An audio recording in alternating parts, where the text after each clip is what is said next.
While the Republicans already have a crowded field of candidates for 2016, the Democrats seem to be counting on a single one, Hillary Clinton. The question we wondered is she ready? Is America ready? I think she's ready. I think the nation, for the most part, is ready. But I wouldn't be surprised if somebody else comes, Tarkos comes up and shows up. I think Hillary Clinton would make an outstanding Democratic nominee for president. I'm a conservative myself, so I probably wouldn't be voting in that primary. I think the nation's ready. I think I know I'm ready. That's what they said. We love you. Come back to Boston.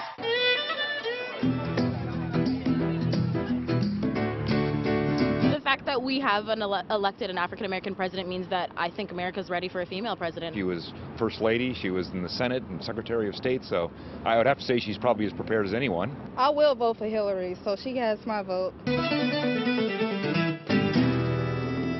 That's the launching point for today's OTR political analysis. Democrat Mary Ann Marsh is with us this morning. Republican Rob Gray is also with us. And Rob, let me start with you.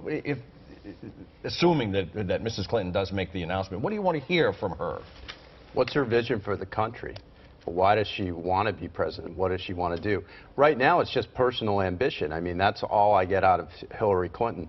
That's her problem if she's going to be a successful candidate. She's got to outline a vision for the country that's not there yet. Mary Ann, what is your read? What would you like to hear when she stands up and says, I am running for president? Well, every presidential campaign is a combination of style and substance. And I think what you need to hear from Hillary Clinton is what she wants to do as president of the United States, what kind of president she will be, and then she has to show that by how she campaigns. I have to say that the Obama announcement in 2008, his speech on Lincoln's birthday, and how he campaigned is the gold standard for how to launch a campaign. On the GOP side, newly announced presidential contender Rand Paul, still getting stuck with his dad, spent a couple of days in New Hampshire this past week.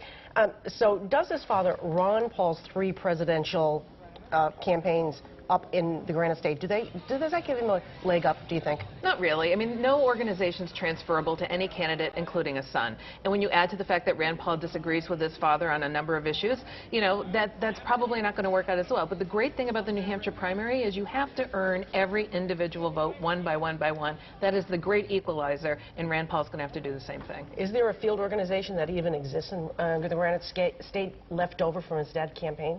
I think there is. I think it gives him a head start, but it gives him a head start to getting to second place, not the first place.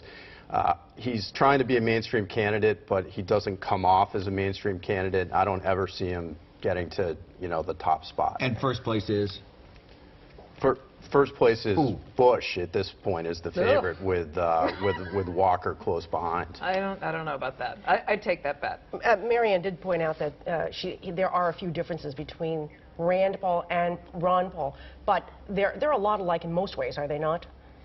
Well, sure. I mean, primarily because of who their followers are, right? But I think there's a sort of a fringe tendency to the Pauls that comes off in the interviews, and I think it's translating from Ron Paul to Rand Paul, and it's not helping him. Well, I mean, Rand Paul is nowhere near as likable as his father, and I think we've seen that not only in the campaign trail, but especially in a lot of these interviews on national network TV and cable. That's not going to help him at all. Testy and thin-skinned. Yeah, let's get to the tea. That was a nice transition, by the way. I didn't say anything. Governor Baker's 30-day review of the MBTA concludes what he was saying before he commissioned the study, that it's management problems, not money. Take a look.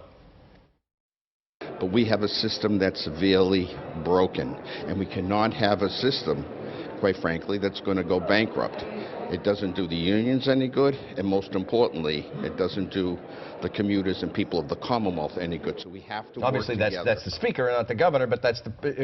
Let me ask you, Mary Ann, right off the bat, has the time arrived for the union's power to cave? Well, there's no one solution to this, and the fact is, I'm not sure Governor Baker needed a report to figure this all out. Politically, I know why he did it, but this isn't just money, this isn't just management, it is all of it. And it needs to be addressed, and everybody needs to be held accountable. But the last thing that should be done, there should not be a fare increase on the T or the commuter rail, because those folks have been funding a badly run operation. But this is the lowest fare of major cities across the world. So isn't it reasonable to say it could be elevated to other levels? When you leave hundreds of millions of dollars on the table and don't spend it for the very things they were intended to spend, like maintenance, there's plenty of things there to do. And absenteeism, Rob.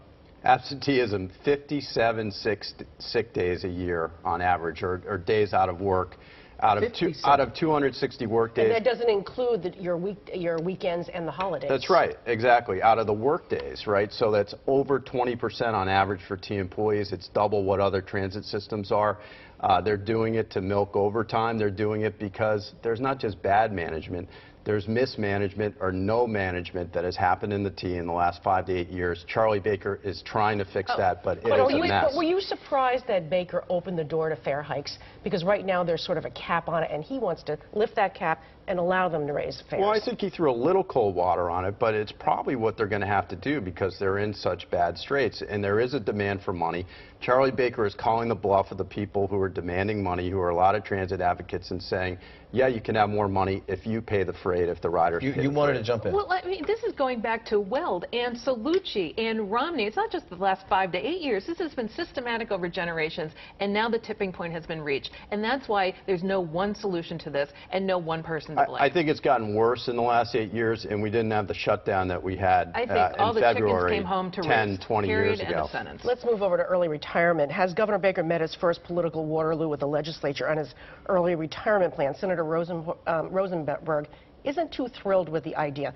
Is Charlie Baker going to run into a problem here? Well, this is very interesting because now we've started to reach the point where the legislature, Charlie Baker got elected. He had the will of the voters coming in. The legislature said, we're going to go around with your temporary fix to the budget deficit that Deval Patrick left. But now there's more. He wants more.